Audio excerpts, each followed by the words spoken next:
الحمد لله نحمده ونستعينه ونستغفره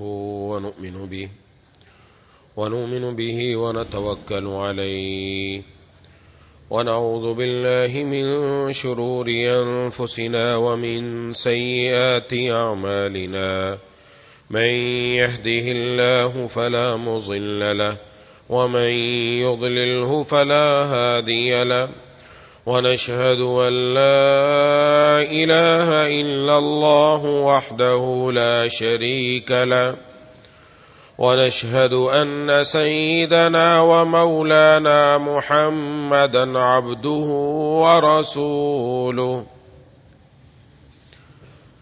صلى الله تعالى على خير خلقه محمد وعلى آله وأصحابه ومن تبعهم بإحسان إلى يوم القيامة أما بعد فقد قال النبي صلى الله عليه وسلم الغنيمة الباردة الصوم في الشتاء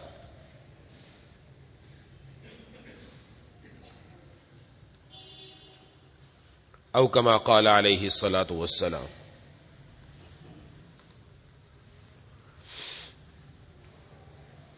میرے دوستوں اور ساتھیوں،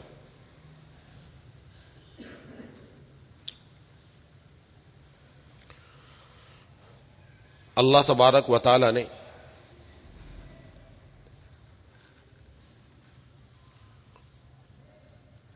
محبوب کبریا خاتم الانبیاء سرکار دو عالم صلی اللہ علیہ وسلم کے ذریعے ہمیں جو دین عطا فرمایا،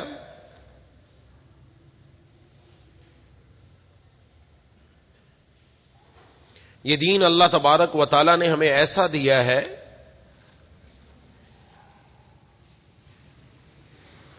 کہ جس میں ہر موسم کے مطابق، ہر موقع اور محل کے مطابق ہمیں ایسے احکامات عطا فرمائے ہیں کہ ان پر عمل کرنے کی بدولت بندہ اللہ تبارک و تعالی کا خاص قرب حاصل کر لیتا ہے۔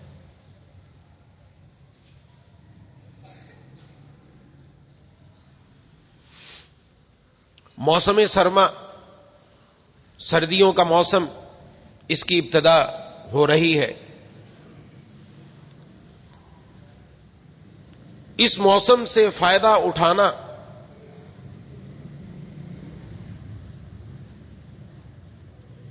اور اس موسم کے اندر بندہ فائدہ اٹھا کر اللہ تبارک و تعالی کا قرب حاصل کر سکتا ہے، بلکہ قرب خاص حاصل کر سکتا ہے۔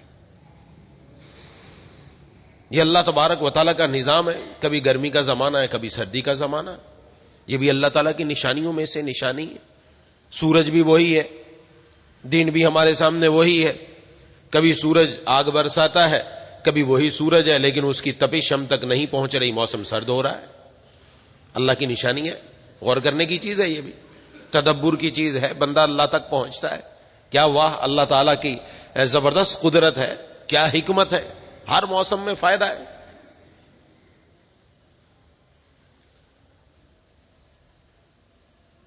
تو اس موسم سے متعلق 4 باتیں عرض کرنا چاہتا ہوں۔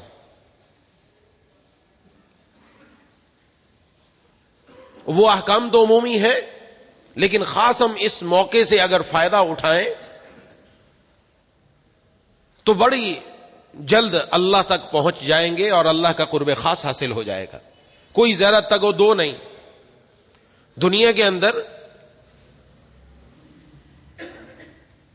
جو تاجر ہوتے ہیں، تجارت کرتے ہیں، بازار کھلے ہوئے ہیں، ان کا بھی اپنا سامان بیچنے کا خاص موسم ہوتا ہے۔ عید کا موسم آ گیا، شادیوں کا موسم آ گیا، مختلف موسم آتے ہیں اور اس میں انسان جو تاجر ہوتے ہیں ان کی بکری زیادہ ہوتی ہے، تو ہر تاجر کوشش کرتا ہے کہ اس موقع سے میں فائدہ اٹھاؤں، موقع ہاتھ سے جانے نہیں دیتا۔ رمضان مبارک آتا ہے تو کھانے پینے والی چیزیں، سحری اور افطاری کی چیزیں خوب، عید کا موسم آتا ہے کپڑے جوتے اور دوسری چیزیں خوب، ہر کوئی کوشش کرتا ہے. تو کوئی تاجر کسی موقع کو گنواتا نہیں، ضائع نہیں کرتا.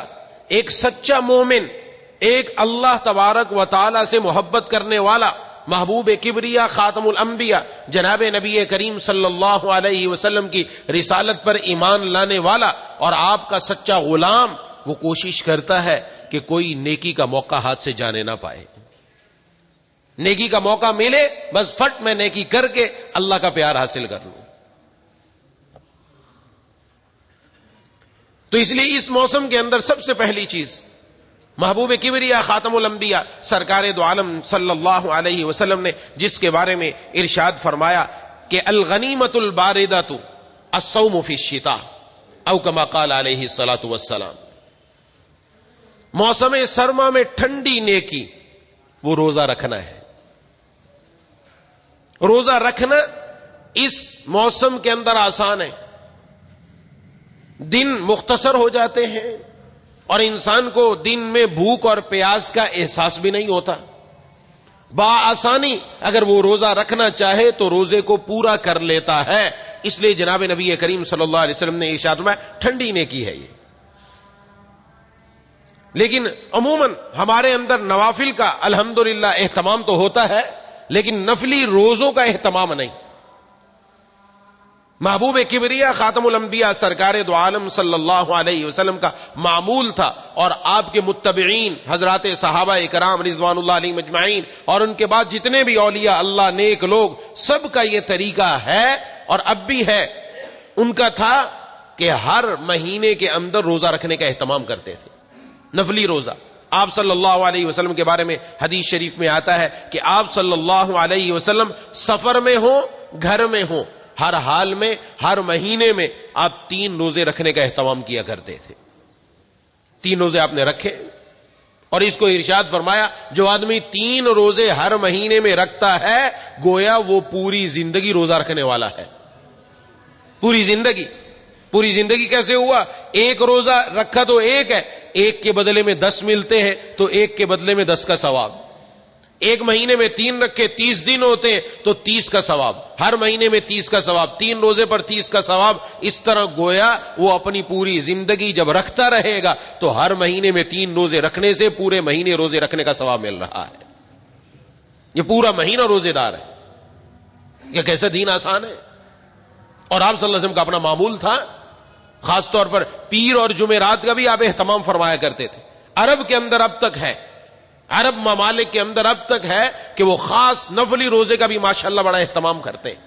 ہمیں بھی اس کی کوشش کرنی چاہیے، آگے بڑھنی چاہیے. اللہ تبارک و تعالی مجھے بھی، آپ کو بھی، ہم سب کو اس کی توفیق عطا فرمائے. اس کی مزید چند باتیں اور بھی عرض کر دیتا ہوں. تو آپ صلی اللہ علیہ وسلم پیر اور جمعرات کا اہتمام فرمایا کرتے تھے. پوچھا کہ آپ پیر اور جمعرات کا کیوں اہتمام فرماتے؟ ارشاد فرمایا کہ اس دن اللہ تبارک و تعالی کے سامنے بندے کے اعمال پیش کیے جاتے ہیں اور میں چاہتا ہوں جب میرے اعمال پیش کیے جائیں تو میں روزے کی حالت میں ہوں. کہ آپ صلی اللہ علیہ وسلم نے امت کو ترغیب دی ہے کہ آپ صلی اللہ علیہ وسلم نے ارشاد فرمایا تعرض الاعمال یوم الاثنین والخمیس فاحب ان يعرض عملی وانا صائم. میری پسند یہ ہے، میری محبت یہ ہے، میری چاہت یہ ہے میرا عمل پیش ہو تو میں روزے کی حالت میں ہوں. تو آپ صلی اللہ علیہ وسلم نے اس کا اہتمام فرمایا. اور ایک حدیث میں ارشاد فرمایا لکل شیء زکاۃ وزکاۃ الجسد الصوم. ہر چیز کی زکات ہے، ہر چیز کو پاک کرنے کے لیے شریعت نے طریقہ رکھا ہے. ایک موٹی سی بات ہمیں سمجھ میں آتی ہے کہ ہمیں مال، جو انسان مالدار ہے، پیسہ ہے، اس کے پاس سونا ہے، چاندی ہے، حکم دیا جاتا ہے سال کے بعد اس کی زکات ادا کرو. یہ زکات بقیہ مال کو پاک کرنے کا ذریعہ ہے، یہ پتہ ہے ہمیں سب کو. تو جس طرح زکات کے ذریعے مال پاک ہوتا ہے، فرمایا اسی طریقے سے جسم کو پاک کرنے کے لیے روزہ رکھو، روزہ رکھنے سے جسم بندے کا پاک ہو جاتا ہے. اس کا اہتمام کرنا چاہیے. اور ایک اور حدیث میں ارشاد فرمایا من صام ابتغاء وجہ اللہ، جس آدمی نے اللہ تبارک و تعالی کی رضامندی حاصل کرنے کے لیے روزہ رکھا. یہ فرض روزے کی بات نہیں ہو رہی، نفل روزے کی ہے. ایک روزہ رکھا، ایک روزے کی بات ہے. جس نے رکھا اس کو ثواب کیا ملے گا؟ ارشاد فرمایا بعد اللہ من جہنم، اللہ تعالیٰ اس کو جہنم سے اتنا دور کر دیں گے. کتنا دور؟ دنیا کے اندر پرندوں میں کوے کے بارے میں مشہور ہے کہ اس کی عمر سب سے لمبی ہوتی ہے. کوے کی فرمایا کوا پیدا ہونے سے لے کر مرتے دم تک اڑتا رہے, وہ جہاں جا کر مرے گا اور جتنی لمبائی ہے, جتنا فاصلہ ہے, فرمایا ایک روزے میں اللہ بندے کو اتنا جہنم سے دور فرما دیتے ہیں. اب وہ کتنی ہے؟ بہت ہے, اس کو شمار نہیں کیا سکتا. پیدا ہونے سے لے کر مرتے دم تک اس کی عمر لمبی بہت زیادہ, تو اب جو اڑتا رہے کتنا سفر طے کر لے گا؟ اتنا. مطلب جہنم سے بہت ہی دور. جو جہنم سے دور ہو گیا وہ جنت کے قریب ہو گیا. ایک روزے کے بارے میں. تو اب ایک روزہ وہ رکھنا کوئی بہت بڑی بات نہیں ہے. دن مختصر ہے, صبح کو آدمی آرام سے اٹھ کر 5 بجے بھی اٹھے, آرام سے روزہ رکھ سکتا ہے. تہجد پڑھ لے, تہجد پڑھنے کے بعد فجر کی تیاری کرے, تلاوت کرے, تسبیحات کرے, مسجد میں آ جائے, نماز پڑھے, نماز کے بعد اپنے معمولات میں لگ جائے. سارا دن انشاءاللہ ایسا گزرے گا. اب جب اہتمام کریں گے تو انشاءاللہ اللہ تبارک و تعالیٰ کا قرب ملنا حاصل ہو جائے گا. جناب نبی کریم صلی اللہ علیہ وسلم کی سنت پر عمل ہو جائے گا. بس ابتداء تھوڑی سی کوشش کرنی پڑتی ہے, تھوڑی سی کوشش کی, تھوڑی سی ہمت کی, اس کے بدلے میں اللہ تبارک و تعالی بہت کچھ عطا فرما رہے. اس لیے پہلی چیز یہ کہ میں اور آپ اس کی کوشش کریں کہ انشاءاللہ یہ جو ابھی دن چل رہے ہیں, آگے چل رہے ہیں, دسمبر ہے, جنوری ہے ہمارے پاس, کوشش کی جائے گھروں میں بھی جا کر خواتین کو بتایا جائے. مردوں میں بھی بعض ایسا تھا کہ رمضان میں اگر کوئی بیمار ہو گیا, روزہ چھوٹ گیا, اب قضا کرنا بڑا آسان ہے, قضا کر سکتے ہیں. عورتوں کو شریعت نے ایک خاص موقع پر عذر کی وجہ سے روزہ رکھنے سے منع کیا ہے. عورتوں کے عموماً روزے قضا ہو جاتے, ان کو بھی ترغیب دی جائے, ان کو بھی ترغیب دے کر خود بھی روزہ رکھے. تو ظاہر ہے ایک بندے کے بجائے 2 بندے رکھیں گے تو عورت کو بھی سہولت ہوگی. اگر ہم ان کو شامل کر لیں, ہمیں اپنے روزے کا ثواب ہوگا, ان کو ترغیب دینے کا وہ بھی ہمیں ثواب ملے گا, اور ان کی روزہ رکھنے میں معاونت کرنے پر بھی اللہ ثواب عطا فرمائیں گے. کام ہی کام ہے انشاءاللہ. تو اس کی خود بھی اہتمام کریں, گھروں میں جا کر بھی ترغیب چلائیں, گھر میں بھی جا کر یہ بات بتائیں کہ بھی جو روزے رہ گئے اب یہ قضا کرنے کا موسم بڑا آسان ہے اور آسانی کے ساتھ قضا ہو جائیں گے. اور اس کی ترغیب بھی دی گئی ہے. ان دنوں کے بارے میں محبوب کبریا خاتم الانبیاء جناب نبی کریم صلی اللہ علیہ وسلم نے ترغیب بھی دی ہے کہ یہ ٹھنڈی نیکی ہے جو موسم سرما کے اندر انسان بآسانی ادا کر سکتا ہے. اللہ تبارک و تعالی ہم سب کو اس پر عمل کرنے کی توفیق عطا فرمائے, اور ہم سب کو اللہ تعالیٰ جس طرح نفل نمازوں کا اہتمام کرنے کی کوشش کرتے ہیں, اس سے بڑھ کر نفلی روزے رکھنے کا بھی اہتمام کرنے کی توفیق دے, چاہے موسم کوئی بھی ہو. جناب نبی کریم صلی اللہ علیہ وسلم کی سنت کے مطابق عمل ہو جائے گا انشاءاللہ. اس کی وجہ سے گھروں میں ہر جگہ پر اللہ تعالیٰ اپنی انوارات اور برکات سے نوازیں گے انشاءاللہ. اور روزے میں ہمیں رمضان مبارک میں کیا کچھ ملتا ہے وہ ہمارے سامنے, کہ ہم کیا کرتے ہیں اور اس کے بدلے میں کیا ملتا ہے. اس میں اللہ رزق بھی بڑھا دیتا ہے اور نہ جانے لطف بھی بڑھا دیتا ہے, لذتیں بھی بڑھا دیتا ہے. دن رات کا عالم ہی کچھ اور ہوتا ہے, بندے کی توجہ اللہ کی طرف ہو جاتی. بہت کچھ ہے, وہ چیزیں ہم سب نے حاصل کی ہوئی ہیں, ہم اس کا ذائقہ چکھ چکے ہیں. تو پھر تو بندے کو آگے بڑھ کر دوبارہ وہ ذائقہ حاصل کرنا چاہیے کہ رب تعالیٰ اب بھی موجود ہے, اللہ تعالیٰ موجود ہے, اور روزہ رکھنے پر اللہ تبارک و تعالیٰ وہ بندے کو ثواب اور عطائیں اور نعمتیں عطا فرمانے پر قادر ہے, وہ ضرور عطا فرمائیں گے. یہ پہلی چیز ہے. دوسری چیز جو اس ماہ کے اندر آسان ہوتی ہے اس موسم میں, وہ ہے تہجد کی نماز. کیونکہ راتیں لمبی ہو جاتی ہیں. فجر اب عشاء کی نماز 7:30 بجے ہو گئی, زیادہ سے زیادہ بندہ 9 بجے تک اپنے کام کرے, 9 بجے کے بعد سو سکتا ہے, 9 بجے کے بعد لمبی رات ہے, اور صبح بآسانی تہجد کے لیے اٹھ سکتا ہے. تو تہجد کے لیے بھی اٹھے, روزہ بھی رکھے, دونوں کام ایک ساتھ ہو سکتے ہیں, کوئی پریشانی کی بات نہیں, کوئی لمبا چوڑا کام نہیں ہے. اور تہجد کے بارے میں جناب نبی کریم صلی اللہ علیہ وسلم کے بہت ہی اہم فرامین ہے. ایک حدیث میں آپ صلی اللہ علیہ وسلم نے ارشاد فرمایا, علیکم بقیام اللیل, تم تہجد کی نماز کو لازم پکڑو, تہجد کی نماز کا اہتمام کرو. فإنہ دأب الصالحین, کیونکہ یہ صالحین کی عادت ہے. تم سے پہلے جو صالحین گزرے ہیں یہ ان کی عادت رہی ہے. یعنی اس سے بندے کو سہولت ہو جاتی ہے کہ یہ تہجد کی نماز ہم نہیں, ہم سے پہلے جتنے نیک لوگ صالح بندے گزرے ہیں وہ سارے کے سارے تہجد کا اہتمام کیا کرتے تھے. تو تہجد پڑھنا مشکل نہیں, آسان ہے. اور اب تو ان دنوں میں اور زیادہ آسان ہے. چلو گرمیوں میں جا کے ہم کہتے ہیں کہ راتیں چھوٹی ہو گئی, اٹھنا مشکل ہے, اب تو اٹھنا آسان ہے, کوئی مشکل نہیں ہے. تو اس لیے ارشاد فرمایا کہ تم تہجد کی نماز کو لازم پکڑو, یہ تم سے پہلے نیک لوگوں کی عادت تھی. نمبر 1 وَهُوَ قُرْبَةٌ لَكُمْ إِلَىٰ رَبِّكُمْ, اور یہ تہجد کی نماز تمہارے لیے اپنے رب کی طرف قربت کا ذریعہ بنے گی. تم اللہ تعالیٰ کے مقرب بندے بن جاؤ گے, اللہ تبارک و تعالیٰ کے نیک بندے بن جاؤ گے. جتنے بھی نیک اور صالح بندے ہیں وہ تہجد کا اہتمام کیا کرتے تھے, تہجد کا اہتمام کیا کرتے تھے, کسی نے تہجد نہیں چھوڑی. جہاں فرائض کا اہتمام ہے وہاں انہوں نے نوافل کا بھی اہتمام کیا, حتیٰ کہ تہجد کی نماز کا بھی اہتمام کیا. اب جب یہ فضائل سنتے ہیں نا, بس اوقات شیطان دل میں ڈالتا ہے یا خود ذہن میں بات آنا شروع ہو جاتی, نفس تو لگا ہوا ہے, ارے تہجد پڑھ کے تو کیا کرے گا, تو فرض ہی پورے نہیں پڑھتا, تیرے تو فرض ہی پورے نہیں ہے, تو فلاں گناہ بھی کرتا ہے, تو فلاں برائی میں بھی ہے, تو تہجد پڑھنے سے کیا ملے گا. نہ. ایک آدمی جو بازار میں بیٹھا ہے, اس کے پاس کوئی گاہک نہیں آتا, ایک دن اگر کوئی گاہک کوئی چیز لینے کے لیے آئے, کیا وہ اس کو بھگا دے گا اس لیے کہ اب تک میری بکری نہیں ہو تو اب بیچ کر کیا کروں گا, یا کہے گا آج تو گاہک آیا, آج تو میں سامان بیچوں, آج تو مجھے موقع ملا نفع اٹھانے کا, آج تو میں اٹھاؤں.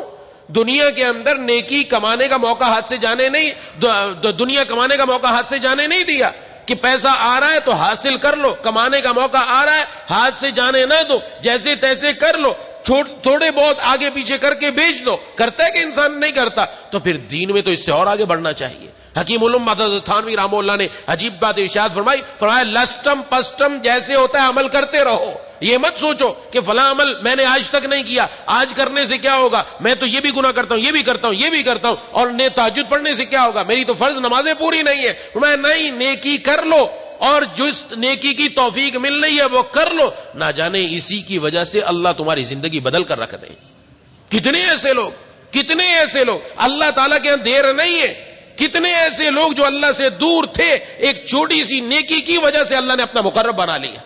اللہ کے یہاں دیر ہے کیا, اس کے ہاں تو اخلاص پر کام بن جاتا ہے, اخلاص پر کام بن جاتا ہے. ایک بزرگ فرماتے انتقال ہو گیا, کسی نے خواب میں دیکھا, پوچھا کہ کیا ہوا, کہا وہ جو رکعتیں رات کو اللہ کے سامنے چھوٹی چھوٹی رکعتیں ہم نے ادا کی تھی نا, وہ تہجد کی, اللہ نے اسی کی وجہ سے بندے کا کام بنا دیا ہے, اسی پر کام بن گیا. وہ جو اخلاص ہے وہ رات کے وقت میں حاصل ہوتا ہے. تو یہ مت سوچے کہ ہم سے بہتر نہیں ہوگا, آئندہ نہیں ہوگا, بھلے آئندہ ہونے کا امکان نہیں ہے, آج مجھے موقع مل رہا ہے ایک نیکی کرنے کا, میرا کام یہ میں آگے بڑھ کر وہ نیکی کر لوں, وہ 2 رکعت پڑھ لوں, چاہے دماغ حاضر ہے نہیں ہے بس کر لوں, میرا کام ہے کرنا. اور جب کر لیا اللہ یقیناً اس کی وجہ سے زندگی بدل کر رکھ دیں, بدل جاتی ہے انسان کی زندگی. اللہ کے یہاں کوئی دیر نہیں ہے. اے دوست, جب ایام بھلے آتے ہیں گھات ملنے کی وہ خود آپ ہی بتلاتے ہیں. جب اللہ کی طرف سے بندے کے دن اچھے ہونا شروع ہوتے ہیں تو پھر دیر نہیں لگتی, پھر چھوٹی سی بات بھی بندے کی زندگی کو بدل دیتی ہے, چھوٹی سی بات بھی بدل دیتی ہے, پتہ نہیں چلتا. ایک ڈاکو تھا, ڈاکوؤں کا سردار تھا, چوری کیا کرتا تھا. ایک دن پاؤں کے نیچے جا رہا تھا چوری کرنے کے لیے, رات کو سردیوں کا زمانہ تھا, کسی نے آگ جلائی تھی, آگ جلا کر وہ بجھا کر چلا گیا, لیکن وہاں ایک کوئلہ رہ گیا جس میں چنگاری تھی آگ کی. پاؤں پڑا, پاؤں پڑتے ہی نیچے سے پاؤں میں چھالا بن گیا, آگ جل گیا نیچے سے. جلدی ہٹا, دیکھا کیا ہے, پتا چلا کہ نیچے تو آگ کا شعلہ تھا, اس سے لگی, بس دل پر ایک چوٹ لگی. ارے تو دنیا کی آگ برداشت نہیں کر سکتا, آخرت کی آگ کیا برداشت کرے گا. بدل گیا اسی لمحے میں. اللہ تعالیٰ کی طرف سے یہ اس کے لیے اپنے طرف کھینچنے کا بہانہ تھا. اسی لمحے میں توبہ تائب ہو کر نیک لوگوں میں شامل ہو کر اللہ کا پیارا بن گیا. زندگی بدلتے ہوئے کوئی دیر نہیں ہے. اللہ تعالیٰ کے ہاں بس بندے کے لیے بہانے ہیں, یہ تو بندے کو نوازنے کے. اس لیے موقع ملے تو یہ نہیں سمجھنا کہ پتہ نہیں بنے گا, نہیں کرنا ہے, دل میں ٹھان لے. آج کر لیا, کل کا بھروسہ ہے نہیں, کوئی پتہ نہیں. آج مجھے موقع مل رہا ہے, میں کر کے رہوں گا, اور انشاءاللہ اللہ کو راضی کر کے ہی چھوڑوں گا انشاءاللہ.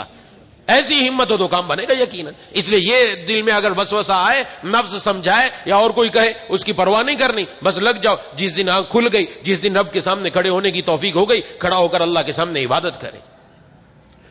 تو فرمایا یہ تمہیں اللہ کا مقرب بنا دے گی. نمبر 3 وَمَغْفِرَةٌ لِلسَّيِّئَاتِ, اور یہ تمہارے گناہوں کا کفارہ بھی ہے. یہ تمہارے گناہوں کا کفارہ بھی ہے, گناہوں کا کفارہ بن جاتی ہے. جناب نبی کریم صلی اللہ علیہ وسلم کے سامنے ایک آدمی کا بتایا گیا, ایک آدمی رات کی تہجد کی نماز بھی پڑھتا ہے, چوری بھی کرتا ہے. فرمایا ان قریب اس کی تہجد کی نماز اس کو چوری سے روک دے گی. اور ایسا ہی ہوا. تہجد کی نماز پڑھنے سے بندہ گناہوں سے باز آ جاتا ہے. یہ اس کی ذاتی خصوصیت ہے تہجد کی نماز کی, کہ یہ بندہ جو پڑھتا ہے اللہ ایک دن ضرور اس کو نیک بنا دیتے ہیں, متقی بنا دیتے ہیں, کہ اس کی زندگی میں کوئی گناہ باقی نہیں رہتا, سب گناہوں سے نجات ہو جاتی. گناہوں کے لیے کفارہ ہے, وَمَنْهَاتٌ عَنِ الْإِثْمِ, اور چوتھا یہ گناہوں سے روکنے والی بھی ہے. تو تہجد کی نماز کا اہتمام کرو، یہ تمہیں 3 فائدے حاصل ہوں گے، اور صالحین کی عادت بھی ہے، تم بھی صالحین میں شامل ہو جاؤ گے۔ ایک حدیث میں ارشاد فرمایا ان فی الجنت غرفا، میں جنت کے اندر ایسے محلات اللہ تعالیٰ نے بنائے ہیں، کیا ہے؟ یرا ظاہرھا من باطنھا وباطنھا من ظاہرھا، جس کا اندر باہر سے نظر آتا ہے، باہر اندر سے نظر آتا ہے۔ ایسے اللہ تعالیٰ نے بندوں کے لیے وہاں پر نعمتیں تیار کی ہیں، ایسا اس کا محل بنایا ہے کہ جس کے لیے یہ ایسا صاف و شفاف، باہر سے دیکھو اندر کی ہر چیز نظر آتی ہے، اندر سے دیکھو باہر کی ہر چیز نظر آتی ہے۔ جیسے آج کل دیکھیں کہ عمارتوں کے باہر شیشے لگے ہوئے تھے، ایسے نظر آتا ہے۔ ایسا فرمایا اعد اللہ نے تیار کس کے لیے کیا ہے؟ تیار جس آدمی کے لیے کیا ہے وہ کون ہے؟ فرمایا وہ بندہ ہے جس کے اندر 4 باتیں ہوں، جس کے اندر 4 باتیں ہوں۔ نمبر 1 الان الکلام، جو اپنے کلام کے اندر، اپنی گفتگو کے اندر نرمی کرتا ہے، سختی نہیں کرتا، جس کی اخلاق ایسے اچھے ہیں، وہ اپنی زبان سے جب بولتا ہے نرم بات نکلتی ہے، سخت بات نہیں نکلتی، درست خوئی اس کے اندر نہیں ہے، وہ سختی نہیں کرتا، نرمی کرتا ہے۔ اور حدیث شریف میں بھی ہے، اللہ تبارک و تعالیٰ کے محبوب صلی اللہ علیہ وسلم نے ارشاد فرمایا نرمی کی وجہ سے انسان وہ چیزیں وہ اللہ تعالیٰ کی نعمتیں حاصل کر لیتا ہے جو سختی کی وجہ سے نہیں پا سکتا، بلکہ سختی کو چھوڑو، سختی کے علاوہ بھی کسی چیز پر وہ نعمتیں نہیں ملتی جو اللہ نرمی پر نعمتیں عطا فرماتے ہیں۔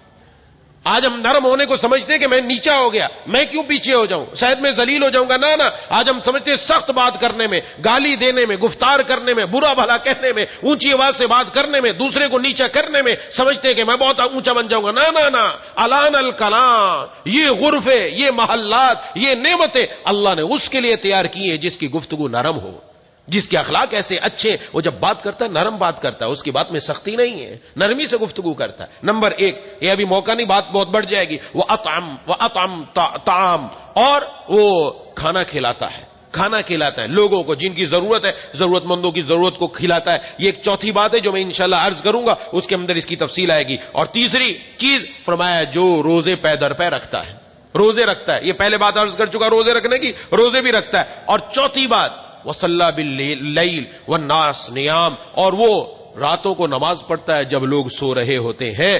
ایسے بندے کو اللہ تعالیٰ نے ایسے غرفے اس کے لیے تیار کر رکھے ہیں۔ یہ کس پر ملے گا؟ تہجد پڑھنے والے کو اللہ تبارک و تعالیٰ یہ نعمتیں عطا فرما رہے ہیں۔ اور پھر رات کو کسی پہر آنکھ کھل جائے، ابھی تو تہجد کی بات میں کر رہا تھا، اس سے نیچے ہلکی بات، رات کو کسی پہر آنکھ کھل جائے، جناب نبی کریم صلی اللہ علیہ وسلم نے ارشاد فرمایا، حدیث شریف میں ہے بخاری شریف کی، ارشاد فرمایا رات کو کسی پہر آنکھ کھل گئی، جاگ گیا، چلو تہجد نہیں پڑھ رہا تو بستر پر لیٹا ہوا آنکھ تو کھل گئی، 2 کلمے ہی پڑھ لو، 2 کلمے ہی پڑھ لو۔ اور وہ کلمے پڑھنا بھی کوئی مشکل چیز نہیں ہے، کوئی ایسے کلمے نہیں جو ہمیں آتے نہ ہو، ہمیں یاد نہ ہو، الحمدللہ سب کو آتے ہیں۔ تیسرا کلمہ سب کو آتا ہے، چوتھا کلمہ سب کو آتا ہے۔ حدیث شریف کے الفاظ عرض کر دوں، فرمایا لا الہ الا اللہ وحدہ لا شریک لہ، لہ الملک ولہ الحمد وہو علی کل شیء قدیر۔ چوتھا کلمہ آ گیا، فرمایا اور اس کے بعد اس نے کیا کہا؟ سبحان اللہ والحمد للہ ولا الہ الا اللہ واللہ اکبر ولا حول ولا قوت الا باللہ۔ یہ دونوں جملے آتے، اس کے بعد اس نے کیا کہا؟ اس نے کہا رب اغفر لی، اے اللہ، اے رب میری مغفرت فرما دے۔ فرمایا اللہ اس کی اس دعا کو قبول فرما لیتے ہیں۔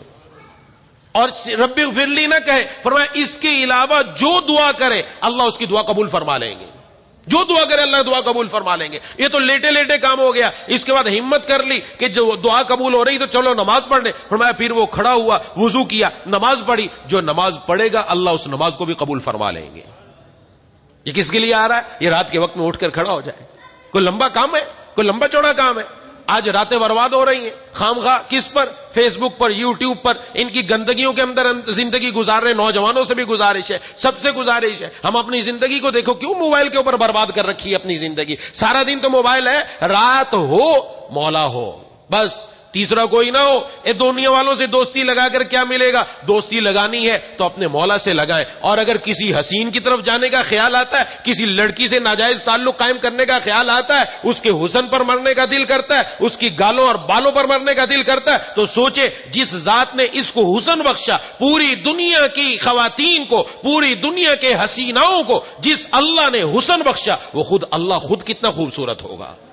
تو خود کیسا پیارا ہوگا. ارے ان پر کیوں مروں, میں تو پھر اسی ذات کے اوپر مروں جس ذات نے ان کو حسن بخشا. تو پھر اپنی دوستی اسی سے لگاؤ, باتیں اسی سے کرو. اس کے لیے کوئی پیکج کی ضرورت نہیں, موبائل کی ضرورت نہیں. لیٹے ہوئے اپنے بستر پر یہ 2 کلمے پڑھ کر اپنے رب کے سامنے ہاتھ اٹھا دو, تمہارا رابطہ تعلق قائم ہو گیا. اور وہ اسی وقت سن رہا ہے, اور یقین کرنا چاہیے وہ سن رہا ہے. اور جو بندہ کہے گا اللہ اس کی دعا ضرور قبول فرمائیں گے. وہ تو ایسے ہے, اس سے تو تعلق قائم کرنا مشکل ہی نہیں ہے. ایک ان چکروں میں پڑ گئے ہم تو دنیا میں آئے تھے اپنے مولا کو منانے, ہم تو دنیا میں آئے تھے اپنی آخرت کے اندر محلات تیار کرنے کے لیے, اپنی جنت بنانے کے لیے جس کے اندر ہمارے پاس محلات ہوتے, نہ جانے کیا کچھ نعمتیں ہماری ہوتی. ہم دنیا کے چکروں میں آ کر دنیا کی رعنائیوں کے اندر, دنیا کی خوشنمائیوں کے اندر مگن ہو گئے, اللہ سے غافل ہو گئے. نہیں, یہ موقع ہے میرے اور آپ کے پاس, ان چکروں سے نکل کر ذرا مولا کی طرف آ کر تو دیکھو, اللہ کی طرف آ کر تو دیکھو, اپنے رب سے تعلق قائم کر کے تو دیکھو. جو اللہ تبارک و تعالی اس رات کے وقت میں اپنی شراب محبت عطا فرماتے ہیں, جو دل میں اپنے نام کی لذت عطا فرماتے ہیں, خدا کی قسم دنیا کی کسی چیز میں وہ لذت نہیں ہے. آ کر دیکھے تو صحیح, اس شراب محبت کو پی کر تو دیکھے کہ رب تعالیٰ کی طرف سے ایسے ایسے بندر کے اندر لمحات ہیں کہ بندہ ہر حال میں اپنے ربا کے ساتھ مزیدار زندگی گزارے گا. تو یہ کتنا آسان کام ہے, کوئی لمبا چوڑا کام تھوڑی ہے. بجائے راتوں کو ہم ان پر پیکیجز پر بات کریں, دوسرے چکروں کے اندر رہیں, بند کر دو موبائل, بند کر دو. ان کے اپنے لیے وقت مقرر کریں. کچھ وقت تو مولا کے لیے نکالو. 24 گھنٹے اس موبائل کے چکر میں رہنا ہے, یا تو دنیا کما لی, یا موبائل کے چکر میں رہے, یا پب جی کے چکر میں رہے. کن چکروں میں پڑ گئے ہم, یا گیموں کے چکر میں پڑ رہے ہیں, کوئی پب جی کے چکر میں, کوئی کرکٹ کے چکر میں, کوئی نہ جانے کس چکر میں. ہم ان چکروں کے لیے نہیں آئے تھے میرے دوستو. ان میں کچھ لمحات تو ایسے نکالو جو صرف بندے اور مولا کے درمیان ہو. اس کے لیے بس صرف یہ ہو کہ تمنا ہے ایسی جگہ کہیں کوئی ہوتی, تمنا ہے ایسی جگہ کہیں کوئی ہوتی, اکیلے بیٹھے ہوتے, یاد ان کی دل نشیں ہوتی, مولا کی یاد دل کے اندر آ جاتی. تو یہ موقع دے رہے ہیں اللہ تعالیٰ. یہ لمبی راتیں برباد کرنے کے لیے نہیں ہے, یہ رات مزید کالی کرنے کے لیے نہیں ہے. یہ راتیں ہیں بظاہر سیاہی ہے, بظاہر تاریکی ہے, لیکن ان تاریکیوں کے اندر ہم اپنے دلوں میں اللہ کی محبت کا چراغ روشن کر سکتے ہیں, اپنے دلوں میں اللہ تبارک و تعالیٰ کی محبت کے انوارات حاصل کر سکتے ہیں. یہ موقع مجھے اور آپ کو اللہ تعالیٰ عطا فرما رہے ہیں. اس لیے یہ راتیں ایسے نہیں ہے کہ ان کو گزار دیا جائے. تو جو بندہ یہ 2 کلمے پڑھ لے, دعا مانگ لے, ضرور دعا قبول ہوگی, ضرور دعا قبول ہوگی. اور ایک اور حدیث میں ارشاد فرمایا, بڑی اہم حدیث ہے, ارشاد فرمایا یعقد الشیطان علی قافیۃ رأس احدکم, جب انسان سوتا ہے فرمایا شیطان تمہاری گدی پر گرہ لگا دیتا ہے. اور شیطان کتنی گرہ لگاتا ہے؟ ارشاد فرمایا اذا ہوا نام, جب یہ بندہ سوتا ہے 3 گرہیں لگا دیتا ہے, اس کے اندر 3 گرہیں لگا دیتا ہے. اب یہ 3 گرہیں کھلیں گی کیسے؟ ارشاد فرمایا جب بندہ اٹھتا ہے, اٹھ کر وہ اللہ کا نام لیتا ہے. یہ شرط ہے, اٹھ کر اللہ کا نام لیا, اللہ کو یاد کیا, کم از کم وہ دعا پڑھ لی جو بیدار ہونے کے بعد پڑھی جاتی ہے. سونے کے بعد جب بندہ سو کر اٹھے, اٹھنے کی جو سنتیں, ان سنتوں میں یہ دعا لکھی ہوئی, یاد نہیں, اس کو یاد کر لیا جائے, وہ دعا پڑھ لے, یا کوئی بھی اللہ کا نام لے لے. فرمایا 1 گرہ کھل جاتی ہے, 1 گرہ کھل گئی. اس کے بعد فرمایا اس نے وضو کیا, وضو کرنے سے اس کی دوسری گرہ کھل گئی. اس کے بعد کیا فرمایا نماز پڑھی, نماز پڑھی, تیسری گرہ بھی کھل گئی, تینوں گرہ کھل گئی. فرمایا یہ صبح کرتا ہے اس حال میں کہ اس کا دل بڑا خوش ہوتا ہے, یہ چست ہوتا ہے, چاق و چوبند ہوتا ہے, اور اپنے کاموں کے اندر مصروف ہو جاتا ہے. یہ آج کہتے ہیں نا یار ساری رات نیند کی بھی ہے, صبح کو طبیعت کے اندر چستی نہیں ہے, طبیعت میں سستی ہے, دماغ بند ہے, دل بھی بند معلوم ہو رہا ہے, اور دل کہیں لگ نہیں رہا, کام پہ نہیں لگ رہا, کسی چیز میں نہیں, کیوں لگے؟ اور صبح اٹھ کر اللہ کو راضی تو کیا نہیں, وہ جو شیطان نے گرہیں باندھی تھی وہ تو کھلی نہیں. وہ تو کھلتی کب؟ رب کا نام لیتا, وضو کرتا, نماز پڑھتا, تینوں کام نہیں کیے. صبح اٹھ کر اپنا ناشتہ بریڈ کیا اور نکل لیا کام کے اوپر, کام تو وہ کیا نہیں, تو گدی پر تو وہ 3 گرہیں لگی ہوئی ہیں. یہ دماغ کھلے گا کیسا؟ اس کی نسیں کھلے گی کیسے؟ یہ کھلیں گی تب جب صبح اٹھ کر اللہ کا نام لے کر وضو کر کے نماز پڑھے, اللہ تینوں گروہوں کو کھول دیتے ہیں. جو خود سمجھ لینا چاہیے. آج ہماری کیفیت کیا ہے؟ صبح اٹھ کر جو شکایت کرے اس کو یہ حدیث سنا دے کہ بھائی یہ حدیث ہے, اس کے موافق عمل کر کے دیکھو, اللہ زندگی کے اندر چست و چالاک اور چوبند کر دیں گے انشاءاللہ. صبح اٹھو گے یہ 3 کام کر کے, آپ کی صبح سے شام ایسی گزرے گی, خود پتا چلے گا آج میرا دن بڑا مزیدار گزرا ہے. کیوں مزیدار گزرا ہے؟ اس لیے کہ صبح اٹھ کر سب سے پہلے اپنے پالنے والے, پیدا کرنے والے اپنے اللہ کو راضی کیا ہے. اس لیے خوش گزرا ہے. جس آدمی کو نسوار کی عادت پڑ جائے, جس کو مین پوڑی کی عادت پڑ جائے, وہ صبح سویرے اٹھ کر اس کو سب سے پہلے وہ مین پوڑی چاہیے, اس کو سب سے پہلے وہ چیز چاہیے جس کی اس کو چاہت ہے, منہ کے اندر رکھتا ہے وہ اس کو چاہیے, سارا دن اسی پر چلتا ہے. اگر نہ ملے اس کا دن بجھا بجھا سا, بلکہ وہ کام نہیں کر سکتا, کہ جی چکر آ رہے ہیں, عجیب کیفیت ہوتی ہے, تو وہ چیز ذرا مجھے لا دو, ذرا منہ میں رکھنے دو. ایک مومن کی کیفیت یہ ہے, صبح اٹھ کر جب اللہ کا نام لیتا ہے اس کی آنکھوں میں روشنی اور چمک آ جاتی ہے, اس کے دل میں ایک جذبہ پیدا ہو جاتا ہے, اور رب کے سامنے چاقو چوبند کھڑا ہو جاتا ہے. اس لیے اس کا اہتمام. اور ایک حدیث میں ارشاد فرمایا, یہ بھی چند احادیث میں عرض کر رہا ہوں, ارشاد فرمایا ینزل ربنا تبارک و تعالی کل لیلۃ الى السماء الدنیا. آج دنیا کہتی ہے کوئی وظیفہ بتا دیجئے, کام پھنسے ہوئے ہیں, کام کرتے ہوں, کام میں ہاتھ ڈالتے ہیں, کام ہوتا نہیں ہے, کوئی وظیفہ بتا دیجئے. تو وظیفہ کیا, سب سے بڑھ کر وظیفہ جو محبوب کبریا خاتم الانبیاء سرکار دو عالم صلی اللہ علیہ وسلم نے ہمیں عطا فرمایا, کیا عطا فرمایا, وہ یہ میں عرض کرنے لگا ہوں. فرمایا حدیث شریف میں اللہ تبارک و تعالی ہر رات آسمان دنیا کی طرف نزول فرماتے ہیں, ہر رات آتے ہیں. اور کب آتے ہیں, جب کہ تہائی رات باقی رہ جاتی ہے. آ کر اللہ تعالیٰ ارشاد فرماتے ہیں من یدعونی, کون ہے جو مجھ سے دعا کرے میں اس کی دعا قبول کروں, کون ہے جو مجھ سے مانگے میں اس کو عطا کروں, کون ہے جو مجھ سے مغفرت مانگے میں اس کے گناہوں کو معاف کر دوں. اللہ تعالیٰ کی طرف سے آواز لگتی ہے. اب آواز لگ رہی ہے, روزانہ لگ رہی ہے. جو ہوگا وہ رب کے سامنے کھڑا ہو کر یہ مانگے گا, اللہ ضرور عطا فرما دیں گے. اس سے بڑھ کر کوئی وظیفہ نہیں, کوئی کام بنوانا ہے, یہ رات کا آخری پہر بڑا اہم ہے. اس کے اندر بندہ کھڑا ہو کر جب اللہ کے سامنے عرض کرتا ہے, اس کا کام انشاءاللہ ضرور بن کر رہے گا, ضرور بنے گا. اس لیے دوسرا کام ہے تہجد کا اہتمام. انشاءاللہ بقیہ باتیں عرض کروں گا. دعا ہے کہ اللہ تعالیٰ مجھے اور آپ کو ان باتوں پر عمل کرنے کی توفیق عطا فرمائے. وآخر دعوانا ان الحمدللہ رب العالمین. الحمدللہ رب العالمین الرحمن الرحیم مالک یوم الدین ایاک نعبد و ایاک نستعین اهدنا الصراط المستقیم صراط الذین انعمت علیہم غیر المغضوب علیہم ولا الضالین. اللهم صل على سيدنا مولانا محمد وعلى آل سيدنا ومولانا محمد وبارك وسلم. یا الہ العالمین یا رب الراحمین یا ذا الجلال والاکرام, یا اللہ ہم سب کی حاضری کو اپنی بارگاہ میں قبول مقبول فرما. مولا کریم الہ العالمین ہماری, ہمارے والدین کی, بیوی بچوں کی, بہن بھائیوں کی, دوستوں احباب کی, تمام رشتہ داروں کی, یا الہ العالمین ددیالی رشتہ داروں کی, ننیالی رشتہ داروں کی, سسرالی رشتہ داروں کی, یا الہ العالمین تمام امت مسلمہ کی تمام گناہوں کو معاف فرما دیجیے. مولا کریم الہ العالمین یا الراحمین یا ذا الجلال والاکرام, یا اللہ ہم سب کو مولا کریم اس موسم سرما سے بھرپور فائدہ اٹھانے کی توفیق عطا فرما دیجیے. یا الہ العالمین یا رب العالمین یا ذا الجلال والاکرام, ہم میں سے جو بیمار ہیں, گھروں میں جو بیمار ہیں, دوستوں احباب میں جو بیمار ہیں, جنہوں نے بیماروں کے لیے دعا کے لیے کہا ہے, یہ کہنا چاہتے تھے نہیں کہہ سکے, یا امید رکھتے ہیں یا پیغام پہنچانا نہ پہنچ سکا, سب کو شفائے کاملہ عاجلہ مستمرہ عطا فرما دیجیے. کچھ ساتھیوں نے دعا کے لیے کہا ہے سلیمان بھائی کی طبیعت ناساز ہے, فخر چوہان وہ بیمار ہے, انہوں نے دعا کے لیے کہا ہے. سعید بھائی کی والدہ بیمار ہے, انہوں نے دعا کے لیے کہا ہے. اعجاز بھائی ان کو ڈینگی ہو گیا, انہوں نے دعا کے لیے کہا ہے, ہسپتال میں داخل ہے. ایسے ہی بھائی عبدالستار صاحب وہ بھی علی نے, ان کا بھی آپریشن ہونا ہے. یا اللہ سب کو شفائے کاملہ عاجلہ مستمرہ عطا فرما. جن کا آپریشن ہونا ہے یا اللہ ان کے آپریشن کو کامیاب فرما دیجیے. مولا کریم اور آپریشن کے بعد پہلی جیسی صحت اور پہلے سے بڑھ کر قوت عطا فرما دیجیے. مولا کریم الہ العالمین یا رب الراحمین یا ذا الجلال والاکرام, یا اللہ جتنے بھی اعزاء و اقرباء ہمارے دنیا سے جا چکے ہیں, رشتہ دار عزیز قریب, سب کو یا اللہ قبر و غرور سے منور فرما دیجیے, سب کو جنت الفردوس میں جگہ عطا فرما. مولا کریم ہم سب کو مرنے سے پہلے موت کی تیاری کی توفیق عطا فرما. میری والدہ صاحبہ بھی علی ہے, ان کے لیے بھی دعا فرما, اللہ تعالیٰ ان کو مکمل پہلے سے بڑھ کر صحت عطا فرما. جو بھی ان کا علاج چل رہا ہے یا اللہ اسی کے اندر شفا رکھ دیجیے. اے الہ العالمین ہم سب کو اپنے والدین کی آنکھوں کی ٹھنڈک بنا دیجیے.